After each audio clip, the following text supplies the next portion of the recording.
Welcome to pregame.tv NBA Style for Saturday night. We've got Game 6 between the Heat and the Pacers from Indianapolis. Miami laying 2.5, total 182 as Miami tries to close out the series. And Marco D'Angelo here, by the way. No, I'm kidding. Sitting in for Marco D'Angelo with Ken Thomson, of course. And, LeBron, man, he willed his team to victory the other night, Ken. And I'm watching this and I'm thinking, they win 90-79 on Thursday night.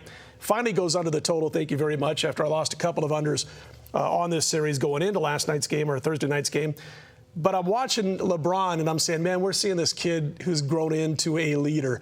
When we used to watch LeBron James, we used to see a guy who was arguably the best or one of the top 3 NBA players while he was playing right from day one when he first stepped on a pro hardwood court. But now, man, he's just one of those. He's a competitor. He brings everybody else up around him. Look what he's done with Udonis Haslem.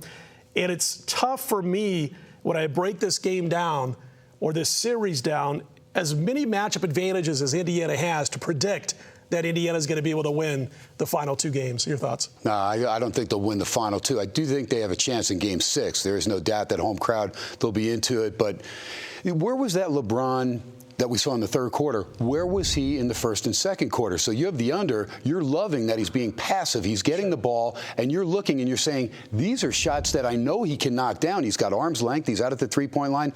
These are same shots he nailed in the third quarter at will. Did not do it in the first and second quarter. Maybe trying to get the other guys involved. Didn't really do that.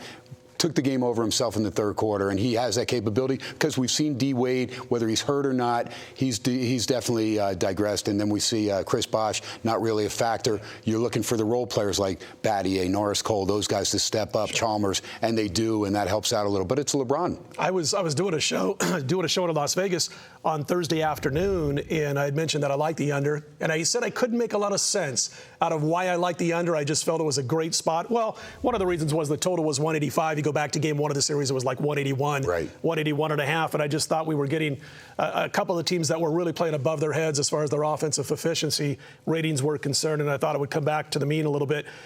But I didn't see out of LeBron, and I had Miami also, but when I was watching in the first half, you're absolutely right. It took him a while, and I didn't see what I thought we were going to see out of the start of the game, which was what he did in Game 3.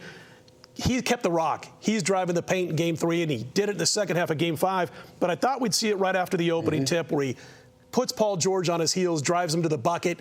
You either help out on LeBron and leave Haslem or one of the other guys open 18 feet away on the baseline, or you don't help out on LeBron. You stay on your man, and LeBron is going one-on-one, and nobody's going to stop him to the basket. And it surprised me that it took till the third quarter for that to happen. Scott, when I look at this, I don't just look at Miami, what Miami's doing. I look at Indiana. The key player for me, Stevenson. Stevenson diced up the Knicks. Yes, he's a New York kid. He was fired up to beat the Knicks. 6 for 27 from the floor in the losses. 13 of 27 from the floor in the 2 wins. Absolutely. This one's my free pick. Let's get to it. Well, I'm looking at the total in this one also, and even though the line is 3 points lower than it was for Thursday night's Game 5, I'm going to stick with the under. I think you're going to see another situation where Indiana knows what they have to do, which is keep things in a half-court mode at both ends of the court. They can't allow Miami to get into transition. So I think you're going to see that out of the Pacers, force the tempo a bit.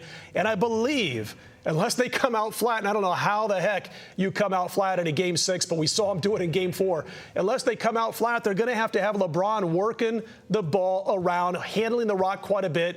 And I think that means it's going to take more time off the shot clock on most of their possessions as he looks for openings, either taking the ball to the hoop or opening up other guys on the wing like he did in the second half of Game 5. And for those reasons, I think we're going to see another low-scoring game. 169 points scored between the two on Thursday. I think we're going to see one, the high 160s, maybe 170 or so on Saturday night. Under for me, Heat and Pacers.